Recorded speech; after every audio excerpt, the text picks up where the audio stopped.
honestidade, e que o Teu Santo Espírito aplique as verdades únicas da Tua palavra em nossos corações, para nos exortar, para nos transformar, nos admoestar e corrigir os nossos pecados e falhas, em nome de Jesus, amém.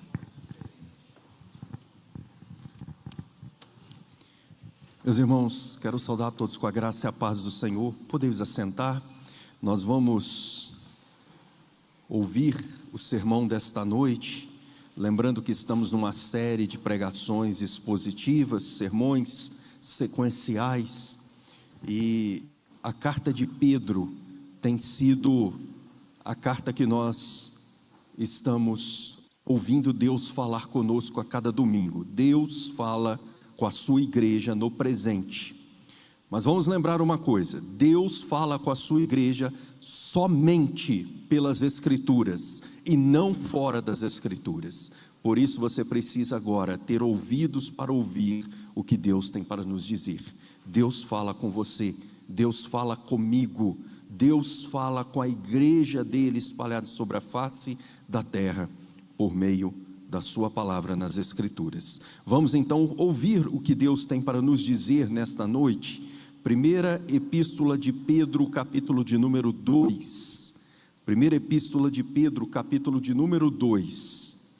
A leitura será feita do verso 11 ao verso de número 17.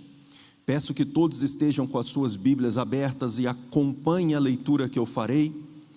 Não feche ao término da leitura, pois nós voltaremos para o texto para entendermos o que Deus está nos falando por meio do apóstolo Pedro, que escreveu inspirado pelo Espírito.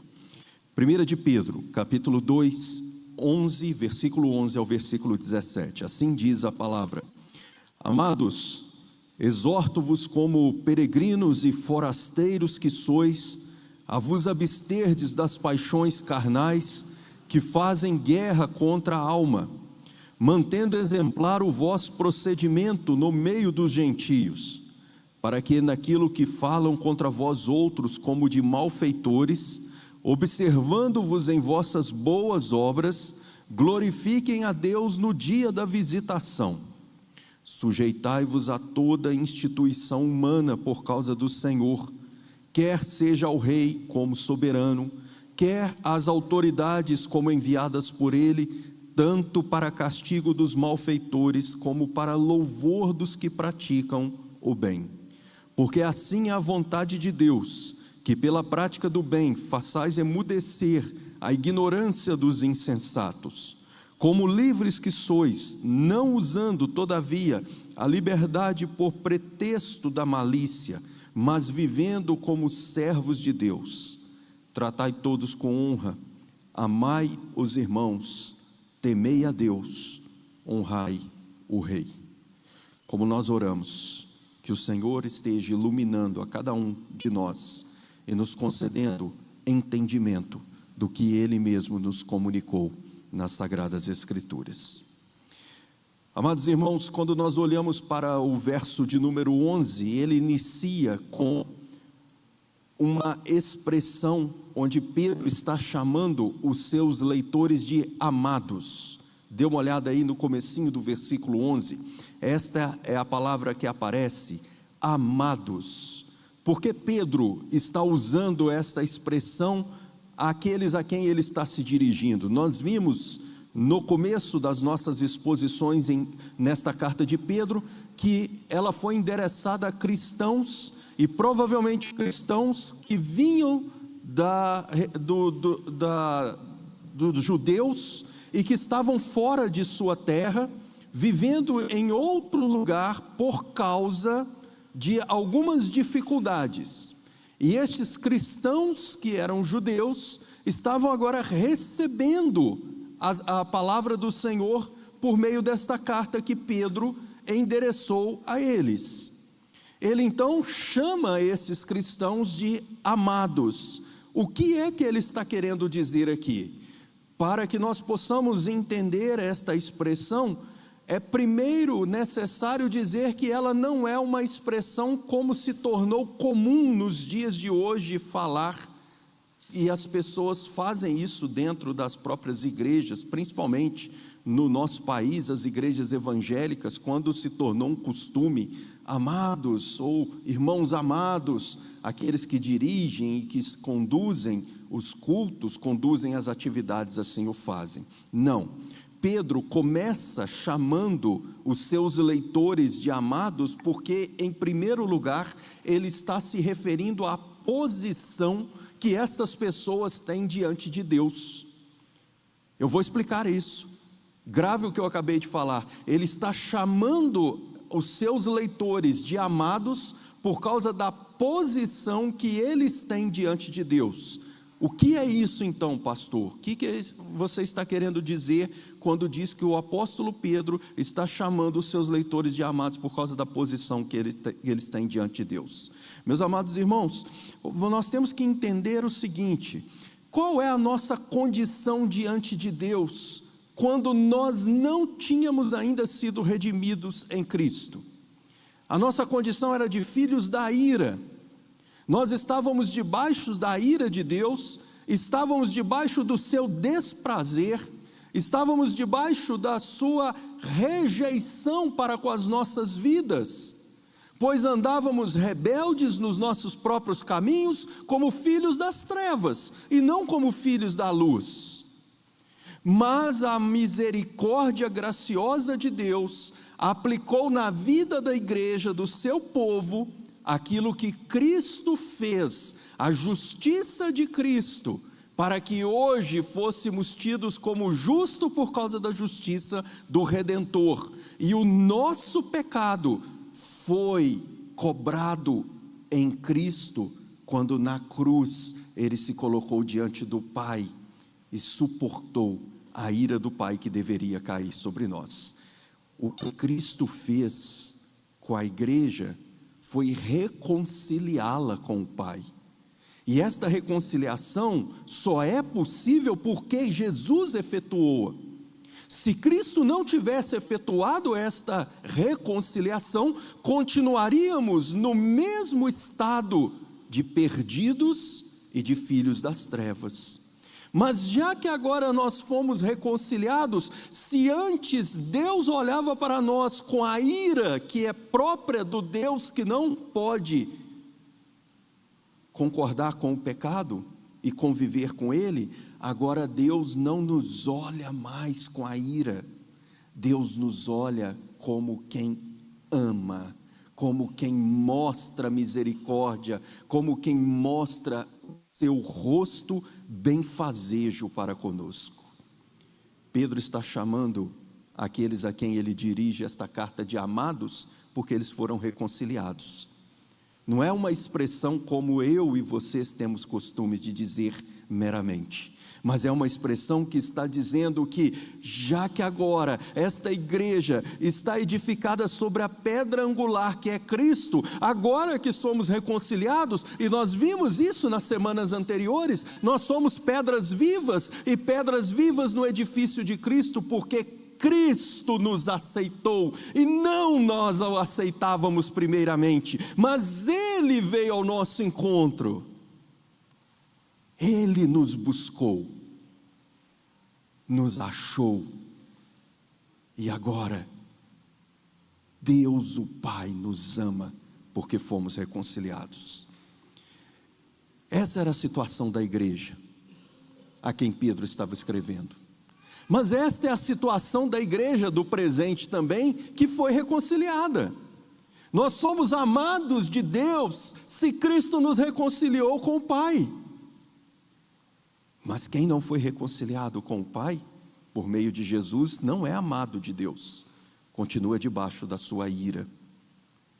Mas Pedro não estava apenas saudando com afeto pessoal. É claro que essa expressão, ela expõe sim um afeto pessoal do próprio apóstolo Pedro para com aquelas pessoas. Mas Pedro está dizendo, agora vocês estão debaixo do alvo do amor de Deus, que os reconciliou em Cristo Jesus. Então Pedro está se dirigindo para crentes, para pedras vivas. Pedro está se dirigindo para pessoas que nasceram de novo no poder do Espírito. Pedro está falando com a igreja do passado, Mas como esta é uma carta onde a palavra vem de Deus e ela permanece, ela continua também falando conosco, igreja do século 21. Se você é um reconciliado em Cristo com o Pai, você também é um amado de Deus. Mas se você não é um reconciliado em Cristo, você está debaixo da terrível ira de Deus. E dura coisa é estar debaixo da ira de Deus. Mas graças ao bom Deus podemos nos reunir para cultuá-lo, porque já não há mais condenação para aqueles que estão em Cristo Jesus.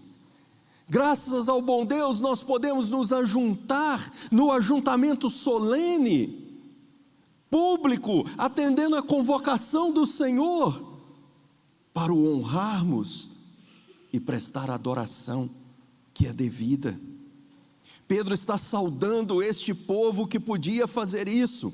Então você sabe a quem que ele está agora se referindo quando ele chama de amados. Não pense nessa expressão como apenas uma expressão habitual, corriqueira, que já se tornou até prática do evangeliquez brasileiro.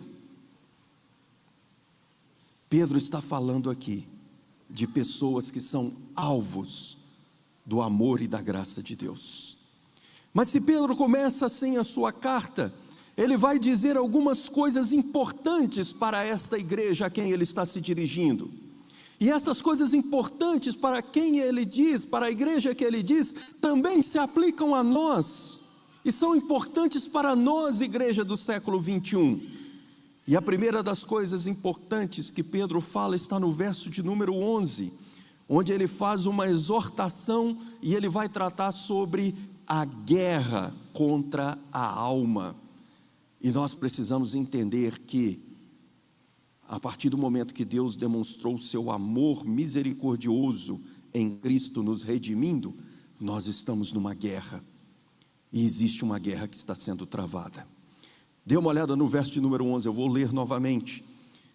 Diz assim: amados, exorto-vos como peregrinos e forasteiros que sois, a vos absterdes das paixões carnais que fazem guerra contra a alma.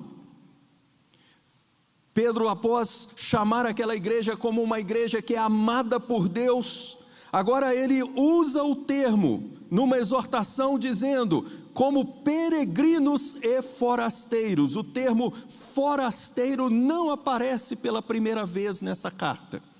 Se você puder, folheie rapidamente a sua Bíblia e vá no capítulo 1, verso de número 11. Você vai perceber que Pedro já usou a expressão forasteiro no verso de número 11 do capítulo 1. Está escrito assim: investigando atentamente qual ocasião ou quais as circunstâncias oportunas, indicadas pelo Espírito de Cristo que neles estava, ao dar de antemão testemunho sobre os sofrimentos referentes a Cristo, sobre as glórias que as seguiriam. E continua o apóstolo Pedro falando que a eles foi revelado que não para si mesmo, mas para vós outros, ministravam as coisas que agora vos foram anunciadas por aqueles que pelo Espírito Santo, enviado do céu, vos pregaram o Evangelho, coisas essas que anjos anelam perscrutar. Pedro está dizendo aqui que estas pessoas receberam a palavra. Agora volte para o verso de número 1 do capítulo 1. Pedro, apóstolo de Jesus Cristo, aos eleitos que são forasteiros, e esses forasteiros são guiados pela palavra. No verso de número 1, você encontra a expressão forasteiros aparecendo pela primeira vez. No verso de número 11 e no verso de número 12, o apóstolo Pedro está falando que esses forasteiros estavam edificados sobre a doutrina dos profetas e dos apóstolos, e que aqueles profetas que no passado falavam de Deus, trazendo a profecia, eles investigavam atentamente para compreender qual era a vontade de Deus.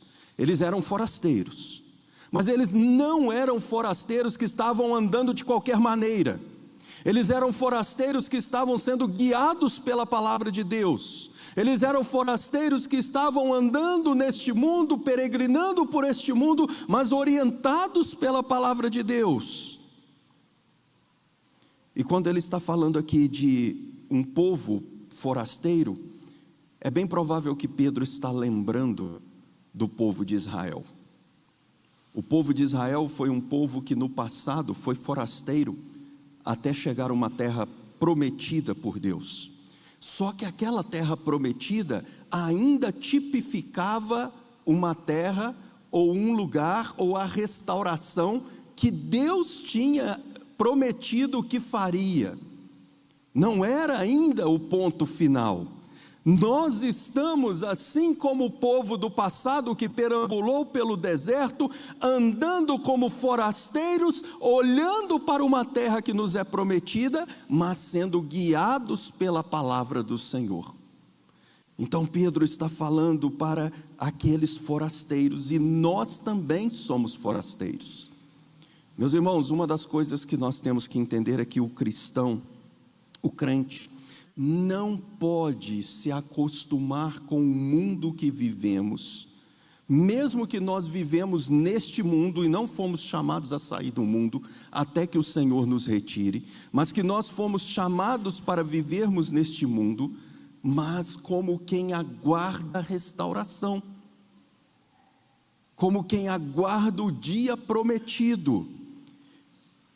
Se nós não somos acostumados a viver, ou não devemos ser acostumados a viver com os padrões deste mundo, isso significa que o comportamento do mundo, o comportamento das pessoas caídas deste mundo, jamais deve ser o padrão da igreja.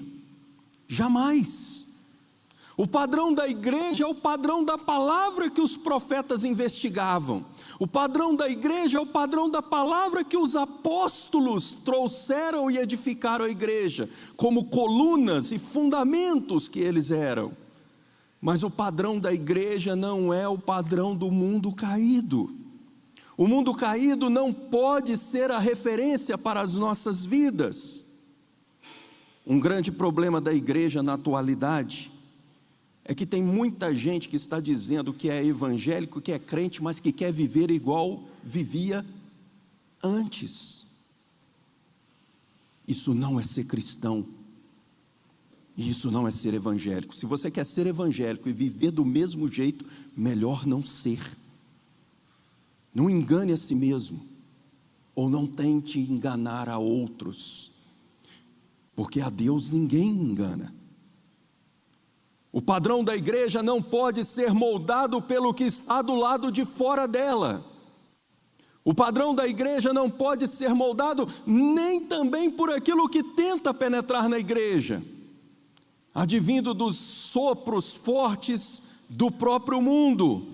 A cultura não é a senhora da igreja, mas o Senhor da igreja é Cristo.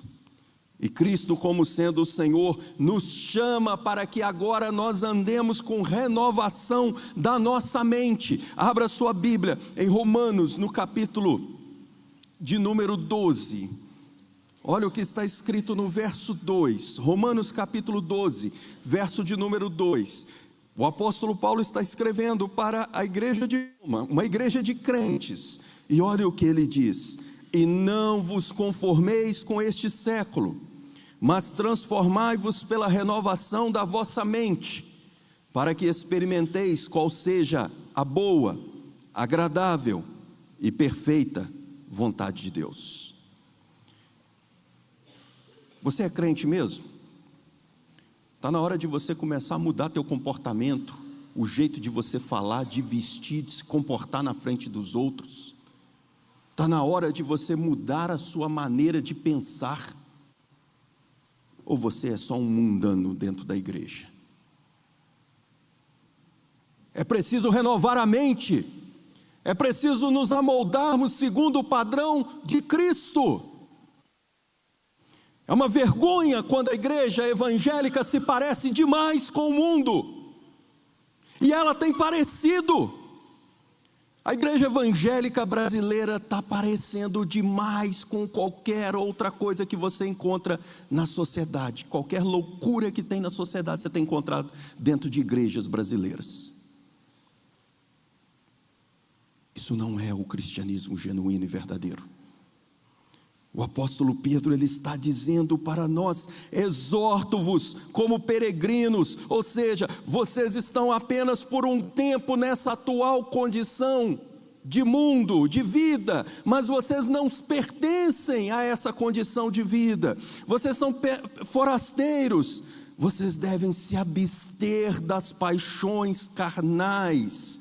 Paixões carnais aqui não podem ser pensado apenas com paixões para com o desejo sexual. O desejo sexual é uma das paixões carnais. A palavra carne no grego é a palavra sarx. E esta palavra sarx significa todos os tipos de desejos que inclinam a sua vida para fazer aquilo que não é a vontade de Deus. O que Pedro está falando é que nós devemos nos abster dessas inclinações de coração que não são aprovadas por Deus, que nós devemos ter um outro padrão, um outro direcionamento. A nossa obediência agora não é aqueles desejos que o mundo tem, a viver do mesmo padrão que o mundo apresenta, mas o nosso padrão e os nossos desejos devem ser moldados e direcionados para o padrão de Cristo. A partir do momento que nós nascemos de novo, todos os crentes estão numa guerra cotidiana. Eu não defendo e nem entendo que há propriedade naquelas antigas maneiras que nós ouvimos falar de batalha espiritual. Existem alguns grupos aqui no Brasil que eles viam demônio até nas sombras. Passava um sujeito, demônios, demônios. Não é isso que eu estou falando. Não é esse tipo de batalha espiritual, que ela é muito mais fantasiosa do que bíblica. Mas você não pode negar que você, se nasceu de novo, trava uma batalha, uma guerra para preservar a sua integridade cotidiana e a obediência a Cristo, e essa guerra começa no coração. Não podemos viver como se isso não fosse uma realidade. Existe uma guerra que tem sido travada em cada crente, para que ele possa viver a sua vida dentro de um padrão de Cristo. É por isso que o Senhor Jesus diz da seguinte forma: se você quer seguir, toma a tua cruz, faz o quê? Negue a si mesmo e siga-me. Só que nós estamos vivendo uma época que o evangelho do negar a si mesmo não é pregado. Que você vai encontrar nos púlpitos é de pessoas dizendo: você merece a vitória, creia que você pode. Não é esse o evangelho. Se você não negar em si mesmo as inclinações do velho Adão e santificá-las no poder do Espírito pela palavra, você vai continuar vivendo parecido com um mundano. E é triste a gente entrar dentro da igreja e ver gente parecendo com gente que é mundana. É triste. É triste porque eles parecem que vivem não como a noiva santa de Cristo, mas como prostitutas. E a noiva santa de Cristo nunca é uma prostituta. A noiva santa de Cristo é santificada por Ele. Amados, eu vos exorto, como peregrinos e forasteiros, abstenham das paixões carnais. Essas paixões fazem guerra contra a alma. E se você me disser: mas pastor, eu não tenho guerra nenhuma, então provavelmente você precisa de nascer de novo. Se tudo é muito tranquilo para você, talvez você já esteja muito amoldado com o padrão do mundo, ou a sua mente está bem cauterizada, porque ela já se acostumou com o padrão mundano. Quem nasce de novo começa a enfrentar conflitos, sim. Conflitos porque está no meio de um povo de lábios impuros, como Isaías orou. e tem que aprender agora a falar com lábios que não sejam impuros, porque devem ser santificados.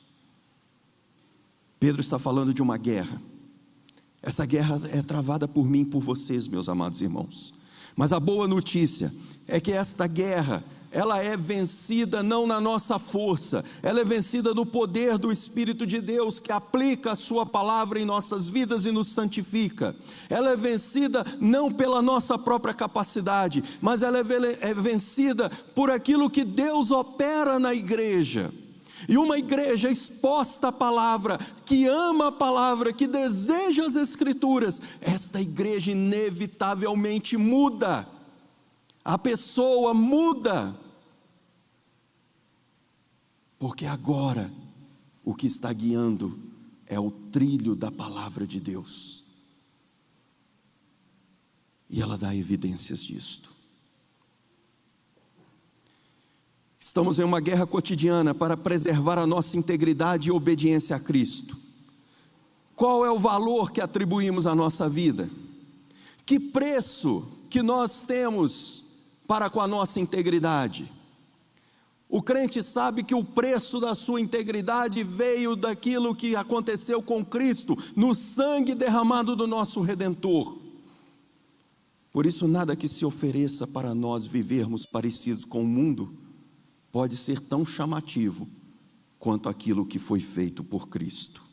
Não há preço algum que seja capaz de equivaler àquilo que Cristo realizou pela sua vida e pela minha.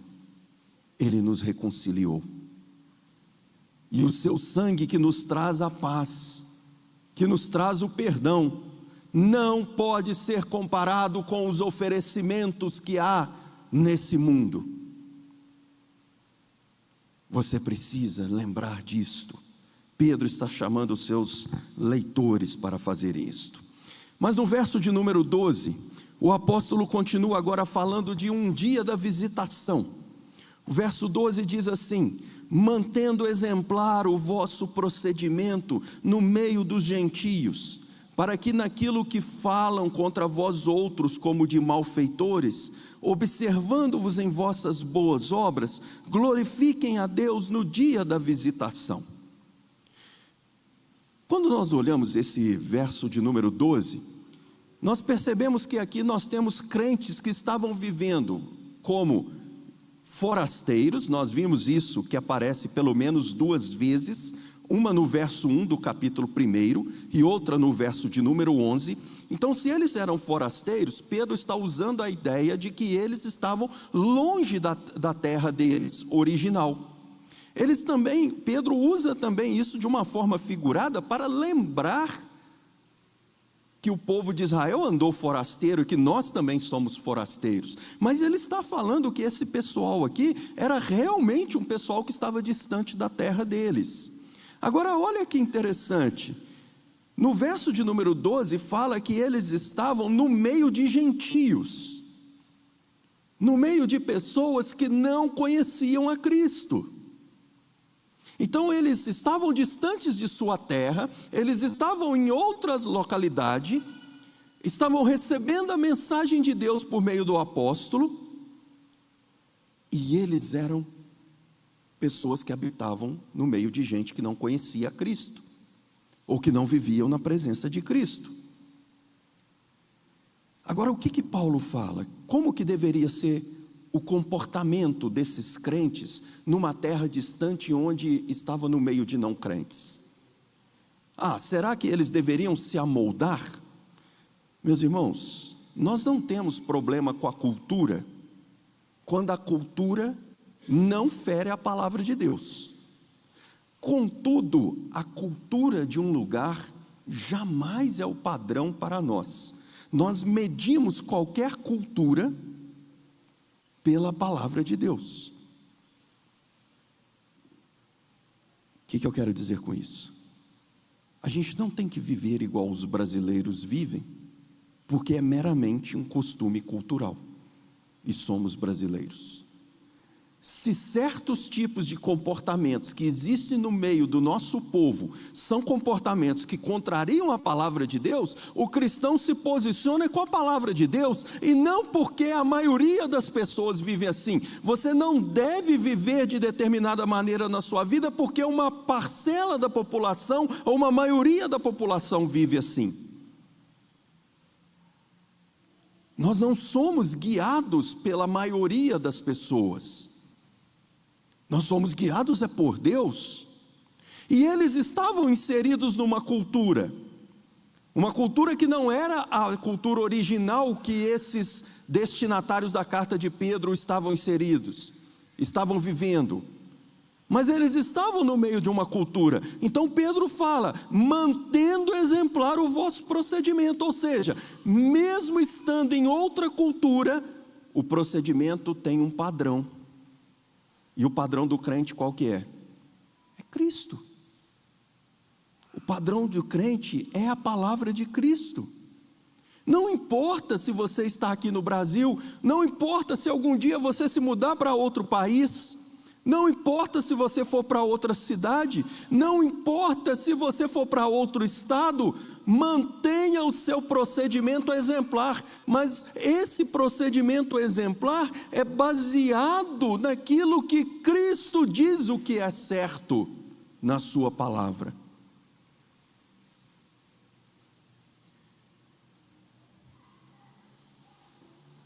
Agora observa, no meio dos gentios, ele não mandou os crentes subir para uma montanha e se fechar lá no alto da montanha. Ele mandou os crentes viver o procedimento exemplar no meio da cultura onde eles estavam inseridos. Deixa eu perguntar para os estudantes aqui.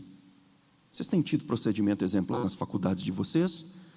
Ou se a gente chegar lá, vocês é muito parecidos com os outros que estão lá que não são crentes? Se você for parecido com os outros universitários, e olha que eu já tive a oportunidade de fazer curso superior, e eu sei bem como que funciona uma universidade. Misericórdia para a tua vida se você é parecido com eles. Converta-se. E aqueles que estão trabalhando? Você parece com os outros trabalhadores?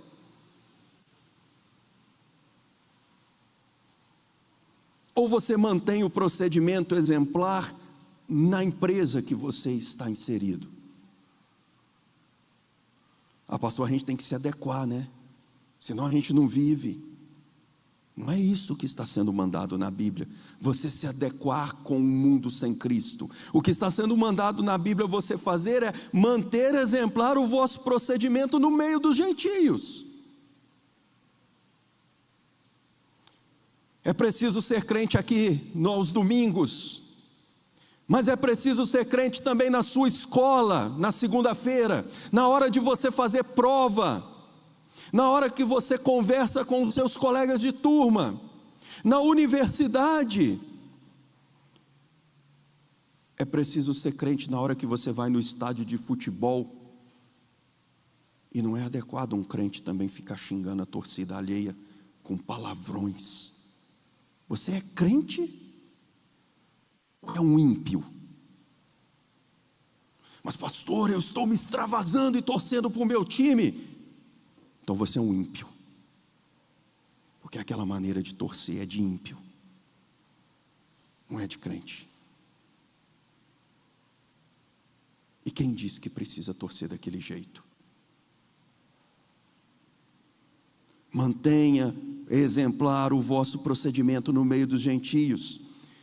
E continua dizendo, para que naquilo que falam contra vós outros, como de malfeitores, observa que esse povo, esta igreja, naquele período histórico que estava inserido, tinha gente que falava mal da igreja.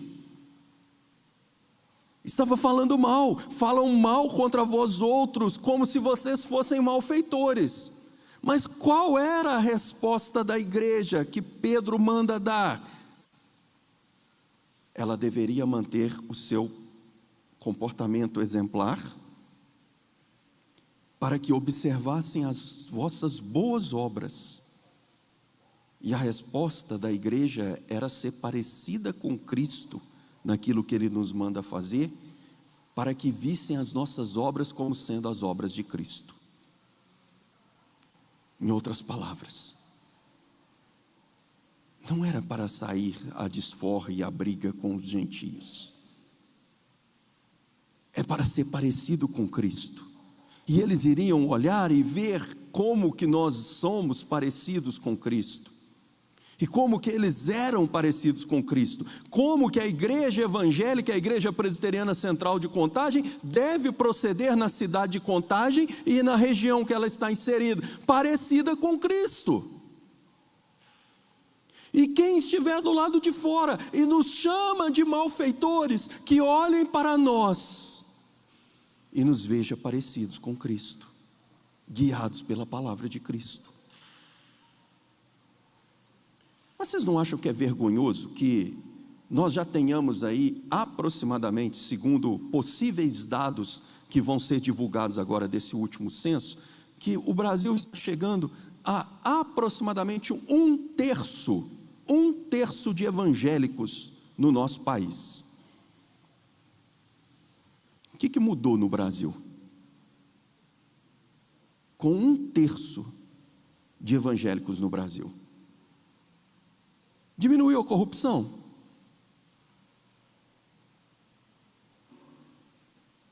Ou nós também agimos com corrupção? Melhorou a nossa educação?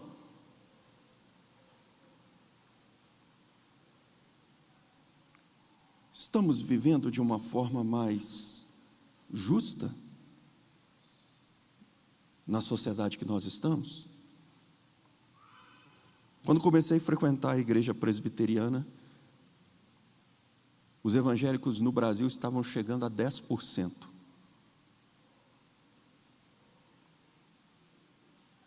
Hoje, provavelmente, ultrapassou a faixa dos 30%. Cresceu a igreja. Mas a igreja está muito parecida com o mundo. Mas é justamente isso que Pedro está falando que ela não pode ser. Se for para ser cristão parecido com o mundo, vão para o mundo. No mínimo você está sendo mais honesto, querendo ser mundano.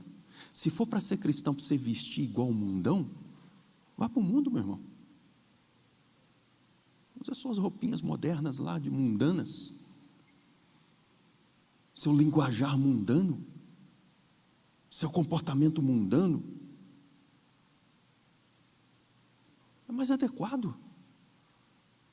Claro que não, pastor, eu sou crente. Então, o seu procedimento é outro. O seu procedimento é segundo Cristo. Os ímpios podem até acusar a igreja, mas quando eles usam de honestidade para com a igreja, eles têm que entender que a igreja é honrada porque o seu Senhor é honrado. E quando a igreja é parecida com o seu Senhor, ela é honrada. O mundo à nossa volta pode não gostar da igreja, mas o apóstolo Pedro está dizendo que ele não tem autorização para dizer que a igreja não é honrada. Porque a igreja, para ser honrada, ela tem que ser como Cristo. E se ela for como Cristo, ela é honrada. Tem honra na igreja. Agora, se o mundo olha para nós e diz, evangélicos é igual a qualquer um mesmo, eles fazem as mesmas coisas, aprontam as mesmas coisas. Qual é a honra que tem? Se for para vivermos esse tipo de evangelicalismo, é melhor desistir.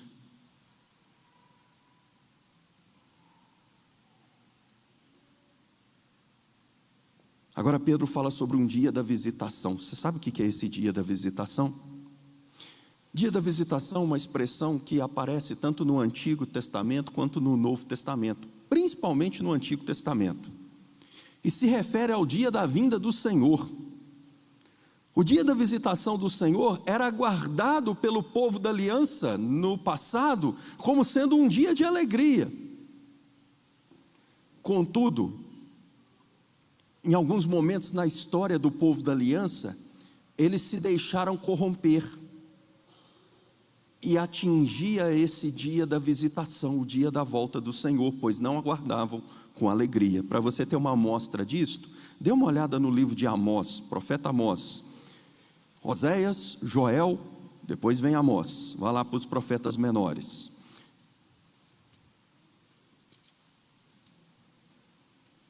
Amós, no seu capítulo de número 5, versículo de número 18.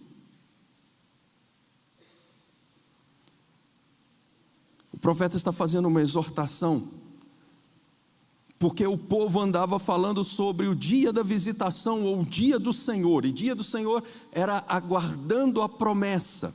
E ele diz assim: ai de vós que desejais o dia da visitação, ou, em algumas versões, o dia do Senhor. Para que desejais vós o dia do Senhor? É dia de trevas e não de luz, porque nesse dia a justiça seria manifestada. Por que vocês desejam? Por que nós desejamos a volta de Cristo? Eles aguardavam a primeira vinda do Senhor, e nós como igreja aguardamos o dia da visitação do nosso Deus na sua segunda vinda, onde Ele julgará todas as nossas obras. Se Deus fosse julgar agora cada um dos seus passos nesse exato momento que você tem dado até aqui. Meus irmãos, deixa eu falar aqui como pastor. Triste ver a maioria das pessoas dessa igreja guardando o dia das mães e não o dia do Senhor hoje, tá? Boa parte hoje guardou o dia das mães e não o dia do Senhor, pecando contra Deus. Hoje é dia do Senhor. Você vê claramente a fraqueza espiritual nisto. Porque com certeza se dedicaram boa parte dos seus tempos para suas mães, e nada contra as mães. Mães são honradas, e a Bíblia fala para nós honrarmos pai e mãe. Mas é lastimoso quando você vê uma igreja gastando o seu domingo para fazer festinhas e esquecendo que há um Deus que mandou você cultuá-lo e adorá-lo no ajuntamento solene. Essa é a fraqueza da igreja, estampada diante dos nossos olhos. Se Deus fosse julgar os nossos atos no dia da sua visitação, o que Ele encontraria? O Senhor Jesus Cristo faz essa pergunta: achará fé na terra quando o Senhor vier?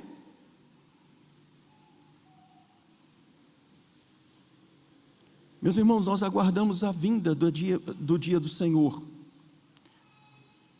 Amós e os profetas antes de Cristo aguardavam aquela primeira vinda. Nós aguardamos agora a segunda vinda, mas é dia de juízo. E o que será encontrado em nós? Padrões mundanos ou padrões santos? O dia da vinda do Senhor é para encontrar uma igreja santa, sem pecados, imaculada, uma igreja santificada, para encontrar vidas regeneradas e santificadas. Não é para encontrar gente parecido com o mundo, é para encontrar gente parecido com Cristo. Então o apóstolo Pedro, ele exorta para que o seu povo, o povo de Deus, fosse encontrado no meio dos gentios, mas com exemplar procedimento.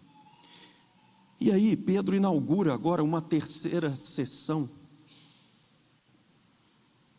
uma nova sessão, no seu texto, que vai do verso 13 ao verso de número 17. Há uma transição.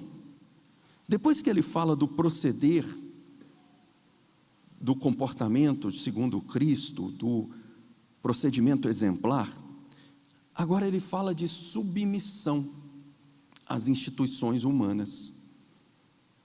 E eu quero ler do verso 13 a 17 para que você entenda essa transição que Pedro faz. Sujeitai-vos a toda a instituição humana por causa do Senhor, quer seja o rei como soberano, quer as autoridades como enviadas por ele, tanto para castigo dos malfeitores como para louvor dos que praticam o bem. Porque assim é a vontade de Deus, que pela prática do bem façais emudecer a ignorância dos insensatos. Como livres que sois, não usando todavia a liberdade por pretexto da malícia, mas vivendo como servos de Deus. Tratai todos com honra, amai os irmãos, temei a Deus, honrai o rei. Pedro está falando aqui para que nós expressemos na nossa vida terrena de peregrinos submissão a toda a instituição humana. Ele não está falando algumas não. Volte seus olhos para o verso 13. Sujeitai-vos ou submetei-vos a toda a instituição humana por causa do Senhor. Talvez você esteja pensando assim, mas tem instituições que não dá para se submeter, né, pastor? Como que nós vamos nos submeter a determinados tipos de governantes? Você sabe quem que era o governante na época que Pedro escreveu isso aqui? Nero. Você já leu alguma coisa de Nero? Tenha curiosidade de ler alguma coisa sobre a vida desse imperador. Você vai ver que era o tipo de sujeito que não se cheirava. Difícil, cruel, ímpio. É claro que Pedro não está mandando os crentes se submeterem a governantes para praticarem a impiedade. Mas por que Pedro está nos mandando a submeter às instituições humanas? Por causa do Senhor. Essa é a resposta. Nós temos que entender o seguinte: primeiro, o universo não é um tipo de democracia expansiva. Nós não vivemos numa democracia universal. O universo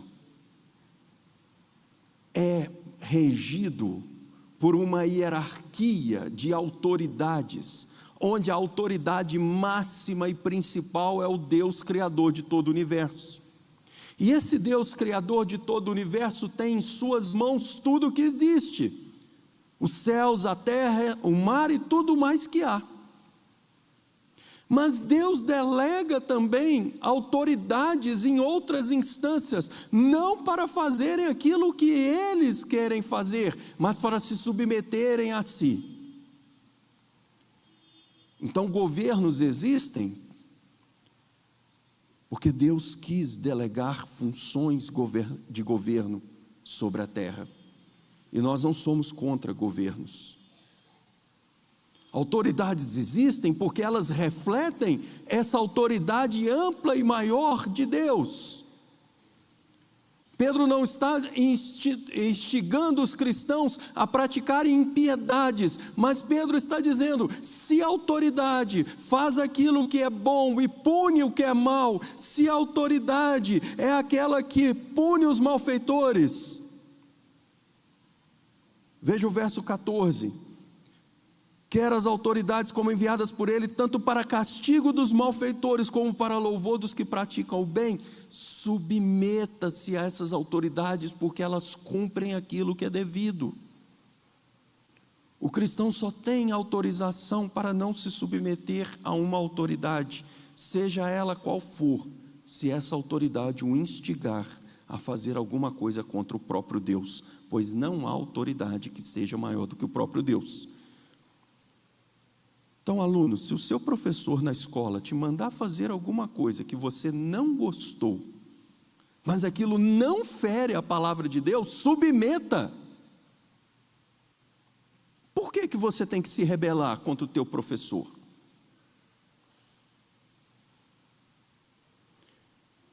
E se alguém nos coloca alguma coisa que não fere a palavra de Deus, mesmo que você não possa achar ou concordar com tudo aquilo, mas não fere a palavra de Deus, submeta, porque é como se você estivesse se submetendo ao Deus que instituiu essas autoridades. Então Pedro não está fomentando rebelião civil. Pedro está dizendo para aqueles crentes que estavam debaixo de perseguição: sujeitai-vos a toda instituição humana por causa do Senhor, seja ela o rei como soberano, quer as autoridades como enviadas por ele. O que não podia era se aquelas autoridades os mandassem pecar contra Deus. Era aí sim que eles estavam autorizados a não atender às autoridades, mas a fazer a vontade de Deus. Então, se a autoridade mandasse eles se inclinarem num culto que não fosse ao próprio Deus, eles deveriam permanecer firmes, dizendo: há um Deus que está acima de você, ó rei. Mas se a autoridade fizesse com que eles cumprissem alguma coisa que não ferisse a vida diante de Deus, eles deveriam cumprir. Nós não devemos esperar até sermos obrigados a nos submeter. A submissão, ela deve ser iniciada em nós. Devemos nos submeter às autoridades por causa de Deus. O universo que vivemos não é uma democracia. Deus não reina em nosso meio por meio de pesquisas de opinião. E não ache que a igreja vai entrar dentro de processos de pesquisa de opinião. A igreja vai voltar para as Escrituras e é ela que vai comandar. Não são as pesquisas de opinião. Não é assim que é a igreja. Mas eu acho assim, eu acho daquele outro. Pode achar, mas é o que Deus diz. E não simplesmente o que cada um pensa com a sua própria cabeça. Deus não reina por meio de pesquisas de opinião. O universo tem uma estrutura hierárquica. O topo dessa estrutura hierárquica é ocupado pelo Senhor. E Ele delegou que houvesse autoridades sobre a terra. Ele delegou que houvesse autoridades nos governos civis. Ele delegou que houvesse autoridades na igreja.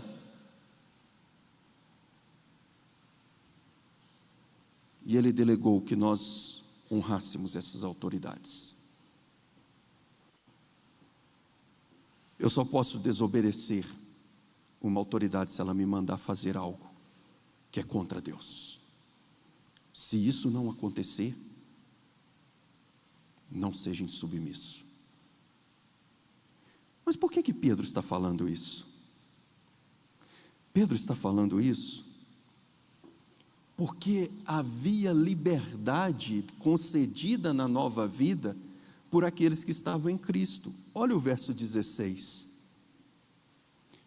Primeiro, veja o verso 15 para você entender a sequência.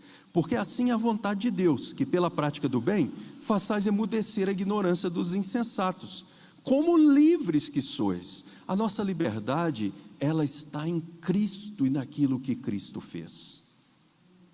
Somos livres por causa de Cristo, e não por causa daquilo que é promovido nas instâncias sociais à nossa volta. Somos livres, mas não podemos usar a nossa liberdade por pretexto de malícia, mas devemos usar a nossa liberdade para vivermos como servos de Deus. Se você vai viver como servo de Deus, viva uma vida honrada. Não dê vazão para a sua liberdade cristã para você pecar. Já que eu sou livre, então deixe-me pecar. Não é isso que a Bíblia diz. Olha o verso 17. Tratai todos com honra. Amai os irmãos, temei a Deus. Honrai quem? O rei.